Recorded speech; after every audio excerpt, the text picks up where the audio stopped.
this video, we're going to be talking about Kempo staff set. There are a lot of variations out there. I'm just going to slow it down and give you a couple things to think about as you're working on this. First things first, we're going to look at a neutral grip here, about the width of my chambers in my horse stance. I want to be careful of going too wide, which is going to restrict my motion, and too small. So from feet together, we're going to start out with 4 basic box blocks. We've got our upward block, downward block, we've got our block to the left. Notice the structure in the arm. Our block to the right, making those clean lines, vertical, and staying outside of the frame of the body. Right leg's going to step back, and I've got my downward strike from my neutral bow. I've got my rising strike. I've got one more downward strike as the feet come together. I've got a leg sweep, which we can internalize for application in our motion as we head into the block on the left side. Now left steps back. I've got my downward strike. I've got my rising strike. Feet come together with my downward strike again. I've got my sweep, which leads me right into my overhead. I'm going to make the same circles, but now I'm going to make them on the horizontal as the right foot crosses into twist stance, striking away from where I'm stepping. Now the circle and the body are both going to go in reverse, counterclockwise, landing back with that right foot, left neutral bow, striking on the other side. Sweep the leg as the feet come together. I'm in my block on the left. I've got one more strike down, sweep the leg, which sets me up to strike with the left hand, left steps in my twist stance. Now the circle's going to reverse clockwise as I step back into a right neutral bow, finish my strike to the right. Step together, scoop the leg, twirl, scoop the leg right into a left reverse bow.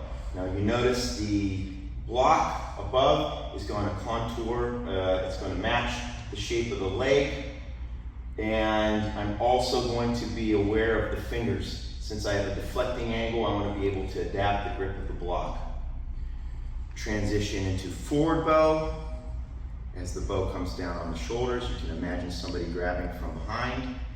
I have an adjustment to the staff, which also gives me a poke. As I choke up on the right side, now I'm going to have 3 levels, big swing, 360 around me.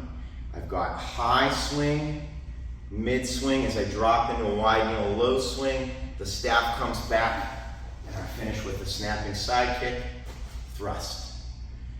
Adjust the grip back to my neutral. As I step together, swing down, scoop the leg, right into my left reverse bow block. Forward bow, down to the shoulders, choke to the left side. Now I've got one high, one mid, one low, snap, thrust. Together, you see this twirl pattern repeating. Plant, right over left. Step twist, adjustment, side blade. Bring it down, marriage of gravity, over the right side of the body. Scoop the leg. Bring the bow staff down to the shoulders. Poke. Up and over. As I unwind, I'm going to start on the right side.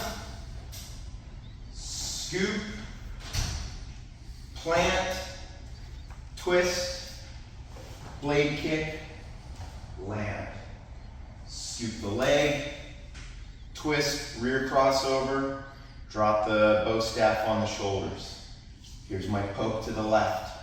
I'm going to repeat that process as I unwind of starting under the rear shoulder, left neutral bow right into a forward bow, press down block. Clear the weapon.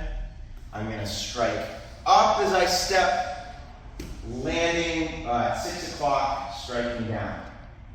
As I do a front to back switch, I'm going to repeat my twirl of striking down and sweeping right into that forward bow press down block.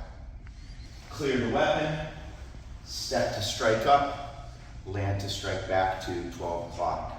This will set me up for a chain reaction of 3. If I want to practice this slow, I can step in reverse, unwind, step. That was left, right. If I want to speed it up, I can step, step.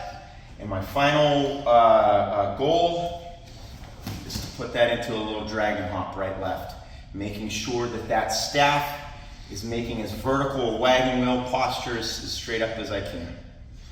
I'm going to shoot my twist stance to spot for 6 o'clock, which also winds me up for my right, left, right, left, right, left. From here, I'm going to use an inward parry, kick the groin and bring the head down, snap the head up. Then I'm going to use a rear cover, advanced cover, inward parry, snap the groin, pop the head up. From here, I've stepped in the horse stance with a clear across the body, a clear, and if I imagine a weapon coming down over top, a knockdown. From here, I'm going back to horse with a right swing, a left swing, and I'm going to step back into a left forward bow with my last left swing. On that last swing, you can also choke up if you want to get a little bit more length there. We're going to scoop the leg on this last one. We're going to use some opposing forces with the knee and pop the head. From here, we're going to repeat on the left side. 1, 2, 3. Scoop the leg, pop the chin. From here, we're going to work our twists and our chase downs with those vertical lines again. As I twist in place, here's my downward strike. It continues on the right side as I left step. It's going to briefly pass the right as I step through and land on that right side. I'm going to twist in place as the bow staff moves over to the left side overhead. It's going to continue on the left as the right steps, briefly pass through the right, and finish on the left as the left steps through. From here, I close the same way I started, but in reverse, with a right block, a left block, a downward block, and an upward block. And in another short video, we'll go through some variations that you can play with the salutation before and after to give a little flair and feel for that bow staff. Enjoy.